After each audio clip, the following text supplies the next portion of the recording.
I look to Anastasia Lin to continue the case for the proposition.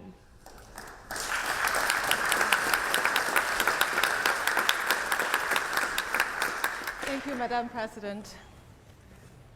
Thank you very much for inviting me to participate in this very important debate. I'm speaking today for the motion that this House will support a Cold War with China, but communist China, not China itself. I am not anti-China. I love my people, and I love China. When I left China when I was 13 years old to Canada, I continued my exploration in the culture's great literature, philosophy. And I know that by heart, that China's philosophical and cultural tradition does not necessarily set it against Western values. In fact, it is entirely possible for a strong and prosperous China to coexist with the West. Look at Taiwan, or look to history. For centuries, China embraced the Confucian outlook and was mostly an inward-oriented empire. If anything, in the 19th centuries, it was the West, the colonial powers, along with Japan and Russia, that posed a major threat to China, not the other way around. But today's China is different. We're now dealing with a one-party authoritarian, mercantilist state that is openly hostile to Western values and the international system. Technology is a Trojan horse that will affect our future, our children's future. But yet, we just signed a deal with them. Our values are already compromised. Our way of life is already conceded. But let me remind you that the human rights atrocities, the injustice that are happening within Chinese border cannot be contained. It will bleed out to every silent bystanders in the world. And the coronavirus outbreak is a perfect example of that. On December 1st, Chinese government has already discovered the first case of coronavirus in Wuhan. Yet the local officials spent the first period of time suppressing the news, arrested 8 courageous doctors for, quote, spreading rumor and destabilize the society. The local government even went as far as hosting 100,000 people to a public Chinese New Year dinner, just to show that Wuhan is as prosperous as ever and as safe as ever. This is reminiscent of what happened in Chernobyl.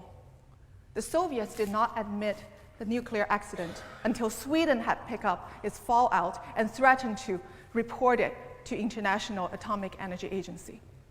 The Chinese government did not reveal the virus and report about or confirm the virus outbreak until the first overseas case was detected in Thailand.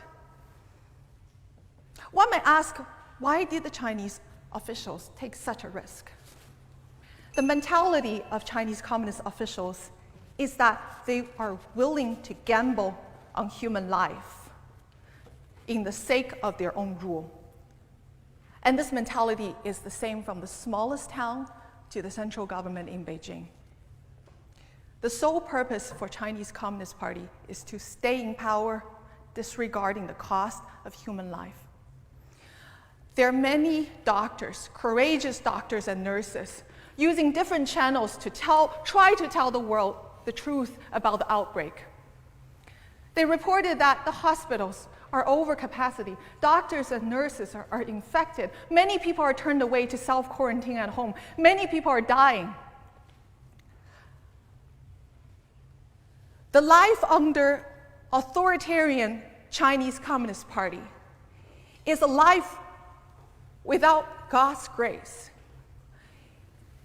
It's a life where your innate worth as a human being is never recognized, and your value is judged solely on your use for the Chinese Communist Party. And that was my childhood. I want to close by reminding everyone that supporting a Cold War with China, Communist China, you're standing with the Chinese people. By confronting a regime that's brought turmoil and suffering onto this ancient land for decades. I also want to leave you with this question. If the Chinese Communist government does not treat its own citizens with any respect, why should us in the West expect ourselves to be treated any differently? Thank you.